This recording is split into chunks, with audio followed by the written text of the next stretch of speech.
Assalamualaikum warahmatullahi wabarakatuh. Pada kesempatan kali ini saya akan menjelaskan materi tentang penulisan sumber kutipan dan daftar pustaka. Langsung saja, ada materi yang akan dibahas. Poin pertama yaitu pengantar, lalu selanjutnya kelebihan dan kekurangan sistem penulisan Harvard, lalu ketiga perbedaan sumber kutipan dan daftar pustaka, keempat aturan Harvard style. Lalu yang kelima, cara penulisan sumber kutipan dan daftar pustaka. Jadi dalam penulisan karya ilmiah ada beberapa metode atau gaya, style, penulisan sumber kutipan dan penulisan daftar pustaka yang dapat dipilih dan dianut, antara lain Turabian style, Harvard style, Vancouver style, American Psychological Association atau biasa disebut APA style, Chicago style, dan kombinasi dari berbagai style. Jadi tiap style ini mempunyai kekurangan dan kelebihannya masing-masing ya. Tapi kita dapat mengatasinya dengan cara menggunakannya secara konsisten.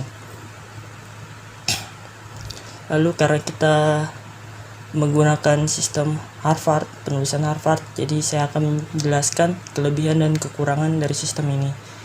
Yang pertama, kelebihannya yaitu dari sistem penulisan referensi Harvard adalah bahwa seorang pembaca yang mengenal bidang itu besar kemungkinan akan dapat mengenali kutipan itu tanpa perlu melihat bagian daftar rujukan.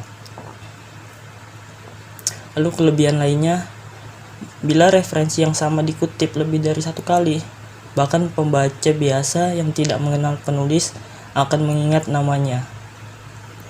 Lalu dengan sistem penulisan referensi Harvard, tidak ada kesukaran atau kesulitan pemberian ulang nomor bila kutipan dalam teks diubah, yang akan menjadi momok dari sistem catatan akhir bernomor bila dikatakan bahwa kutipan pertama tidak pernah muncul dalam urutan penomoran.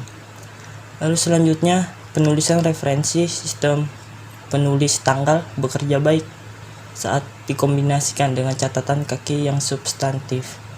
Lalu kekurangan dari sistem penulisan Harvard sendiri yaitu kekurangan utama dari sistem penulisan Harvard adalah sistem ini memakan tempat. Lalu aturan dapat menjadi rumit atau tidak jelas bagi referensi non-akademik, khususnya bila penulis pribadi tidak diketahui seperti dalam dokumen atau standar masalah pemerintahan. Lalu bila menghapus kalimat yang dikutip, editor harus mengecek bagian daftar rujukan untuk melihat kalau referensi itu digunakan tempat lain dalam artikel. Jadi dengan kata lain memakan waktu untuk mengecek kembali. Lalu sistem ini mungkin tidak dikenal atau mengganggu bagi pembaca umum yang tidak terbiasa dengan artikel jurnal. Bagaimanapun adalah mudah untuk mengabaikan kutipan dalam kurung bila pembaca tidak yakin maknanya. Jadi di sini saya akan menjelaskan sedikit perbedaan sumber kutipan dan daftar pustaka.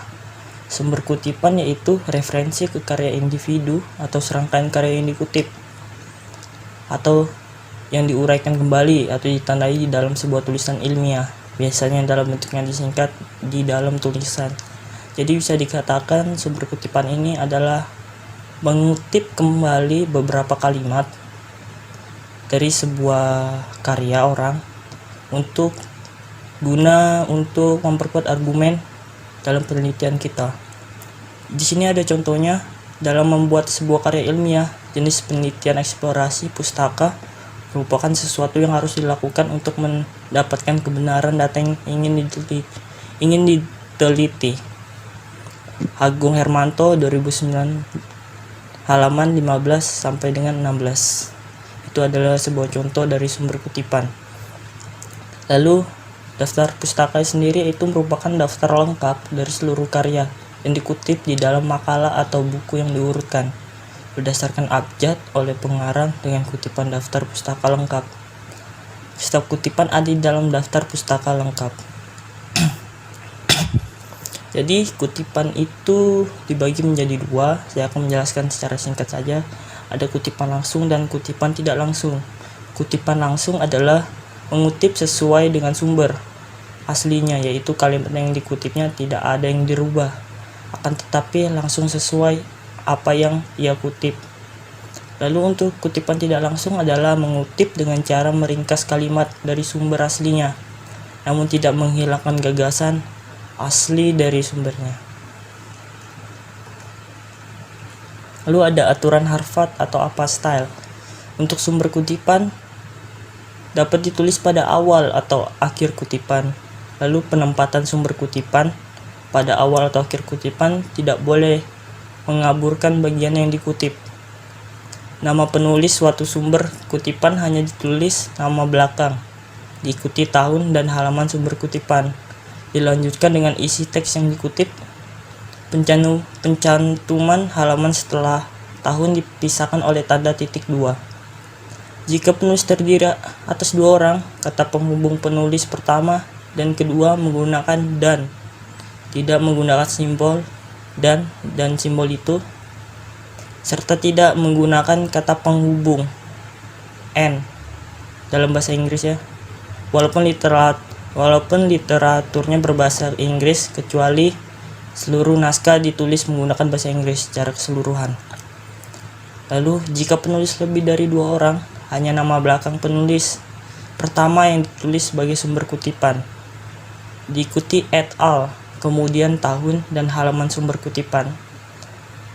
Catatan, et al dalam bahasa Latin adalah singkatan dari et alia atau et ali. Dalam bahasa Inggris berarti and others, dan dalam bahasa Indonesia berarti dan kawan-kawan. Lalu jika sumber kutipan merupakan literatur terjemahan, mau itu buku, artikel, dan lain-lain, maka yang disebut sebagai sumber adalah nama penulis asli, bukan penerjemah. Diikuti tahun penerbitan literatur asli, bukan tahun penerbitan hasil terjemahan. Lalu catatan di sini, nama penerjemah hanya dinyatakan dalam daftar pustaka saja. Lalu yang terakhir, pencantuman halaman sumber kutipan setelah tahun bersifat wajib jika isi teks yang dikutip jelas letak halamannya.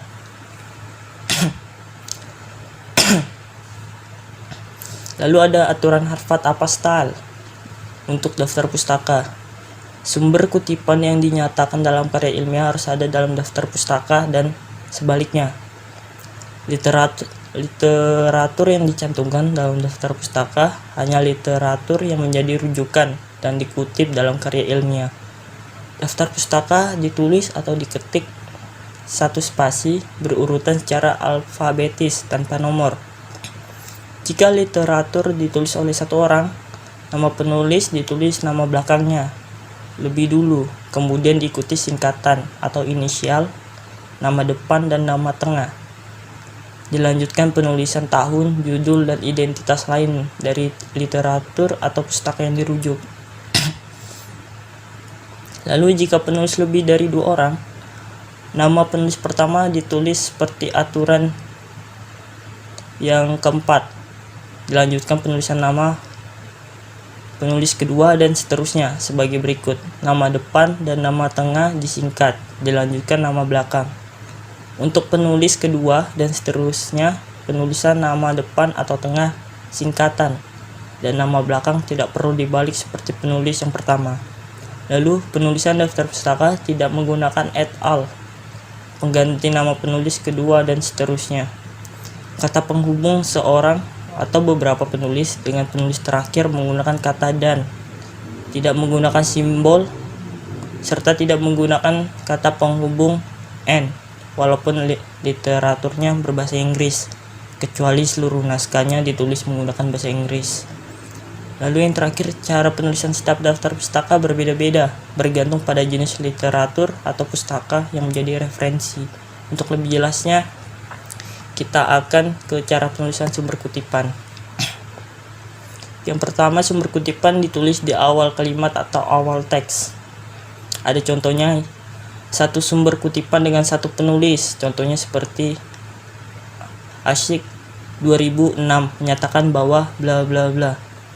Jika disertai dengan halaman, maka di dalam kutipan ada halamannya. Contohnya Asyik 2006 289 itu halaman menyatakan bahwa bla bla bla. Lalu satu sumber kutipan dengan 2 penulis, Cooper dan Clinder. Slinder 2003 halaman 24 dan seterusnya. Satu sumber kutipan lebih dari penulis, Guan et al. 2009 halaman 32. Lalu sumber kutipan ditulis di akhir kalimat atau awal teks. Satu sumber kutipan dengan satu penulis, contohnya dan seterusnya, Asik 2006. Jika disertai dengan halaman, maka tinggal setelah tahun ditambahkan halamannya. Begitupun juga satu sumber kutipan dengan dua penulis. Jadi kita tuliskan dua penulis tersebut, contohnya Cooper dan Slinder 2003 halaman 24. Lalu satu sumber kutipan lebih dari dua penulis, kita menggunakan et al. Dua sumber kutipan dengan penulis yang sama, contohnya John 2006 2007 jika tahun publikasinya sama. Jadi contohnya seperti ini, Sumiyana 2007A 2007B. Lalu sumber kutipan berupa banyak pustaka dengan penulis yang berbeda-beda, contohnya Yermak 1997, Abodi dan Kasnik 2000, Guan et al. 2000. Sumber kutipan tidak menyebut nama penulis, tetapi menyebut suatu lembaga atau badan tertentu, contohnya Badan Pusat Statistik 2006, Ikatan Akuntan Indonesia 2011, Financial Accounting Standard Board 1984. Lalu sumber kutipan tidak menyebut nama penulis, tetapi menyebut suatu peraturan perundang-undangan, maka contohnya seperti ini, Undang-Undang Nomor 12 Tahun 2000, Nomor 12 Tahun 2012 dan seterusnya. Peraturan Pemerintah Nomor 60 Tahun 2010 dan seterusnya. Pernyataan Standar Akuntansi Keuangan PSAK Nomor 45 dan seterusnya. Lalu kutipan berasal dari sumber kedua. Jadi contohnya seperti ini, Scott 2000 dalam Asik 2009 halaman 23. Lalu catatan daftar pustaka hanya mencantumkan referensi yang merupakan sumber kedua. Lalu kita masuk ke cara penulisan daftar pustaka. Saya mengambil dua contoh di sini ya. Yang pertama buku dan artikel jurnal. Untuk buku, format penulisannya yaitu nama belakang pengarang, inisial, tahun terbit, judul buku, edisi jika edisinya lebih dari satu, tempat diterbitkan, dan penerbit. Nih ada contohnya untuk satu pengarang yaitu Conley D. 2002, The Daily Miracle, An Introduction to Journalism, Oxford University Press, New York. Lalu untuk dua pengarang ada Anna N. dan Santoso CL 1997, Pendidikan Anak, DK5, Family Press, Jakarta. Lalu lebih dari dua pengarang, maka Kotler, P. Adams, S. Brown, L. dan Armstrong, G. 2003, Principle of Marketing. Second, IDN, Person, Education Australia, Melbourne. Lalu jika tidak ada nama pengarang, maka ditulis seperti ini, Computer Graphic Interfacing 1996, edisi ketiga, Modern Technology Corporation, Minneapolis. Lalu untuk artikel jurnal, nama belakang pengarang, inisial, tahun publikasi, judul artikel menggunakan tanda kutip, tunggal, nama jurnal menggunakan format italic atau garis atau dalam format miring, nomor volume ditulis vol, dan nomor halaman. Untuk pengarang tunggal, contohnya seperti ini, Hal M 1999, Breaking the Silence, Marginalization of Registered Nurses Employed in Nursing Homes, Contemporary Nurse, volume 8 nomor 1 tahun 2000, nomor 1 halaman 232 sampai 237. Lalu untuk dua pengarang, contohnya Davis L. Mohai H. dan Edwards H. 2003, Mothers' Involvement in Caring for Their Premature Infants, An Historical Overview, Journal of Advanced Nursing, volume 42, nomor 6, halaman 578 sampai 86. Lalu lebih dari dua pengarang, contohnya Wijaya K, Phillips M, dan Syarif H. 2002, Pemilihan Sistem Penyimpanan Data Skala Besar, Jurnal Informatika Indonesia, volume 1, nomor 3, halaman 132 sampai 140. Lalu yang terakhir tanpa pengarang, maka ditulis seperti ini: Building Human Resource Instead of Landfills, 2000, Biocycle, volume 41, nomor 12, halaman 29 sampai dengan 28 sampai dengan 29.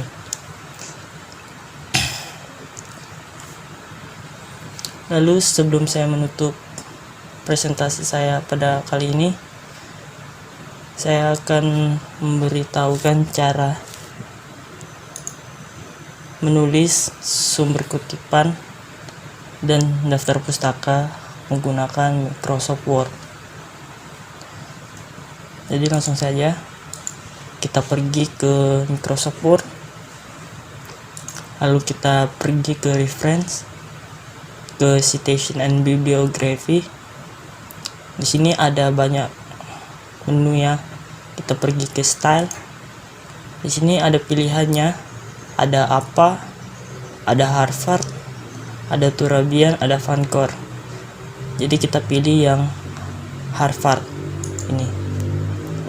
Lalu kita pergi ke insert citation, add new source. Nah, di sini ada tipe source-nya, sumbernya. Kita ngambil dari mana? Di sini saya mencoba untuk mengambil dari jurnal artikel. Di sini kita isi penulisnya. Kita buka.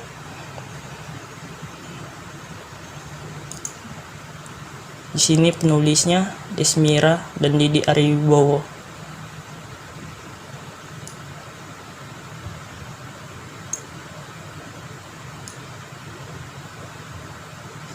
Kita coba ya, kita copy,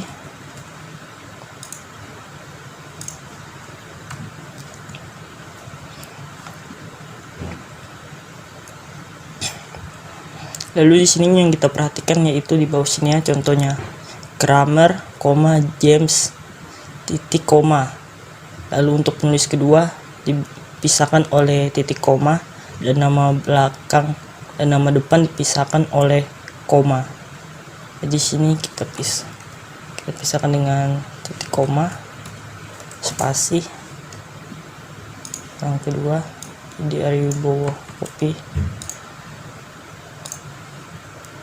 Kita paste. Jadi kita pisahkan dengan koma di sini. Lalu kita lanjut ke judul. Judulnya di sini desain alat pendeteksi gas LPG menggunakan microcontroller Atmega 16. Kita copy aja judulnya. Kita salin. Setelah ditulis, kita langsung selanjutnya kita isi nama jurnalnya. Nama jurnalnya sini Jurnal Ilmiah Pendidikan Teknik Elektro. Kita isi. Lalu tahun, halaman, volume, dan isu. Isu ini adalah nomor ya. Jadi kita lihat di sini volume 1 nomor 1 tahun 2016, halaman 73 sampai dengan 80. Jadi kita isi tahunnya 2016.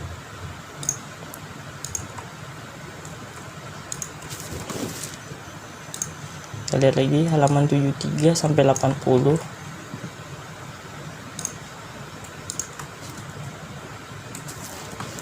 Tadi volume 1 nomor 1.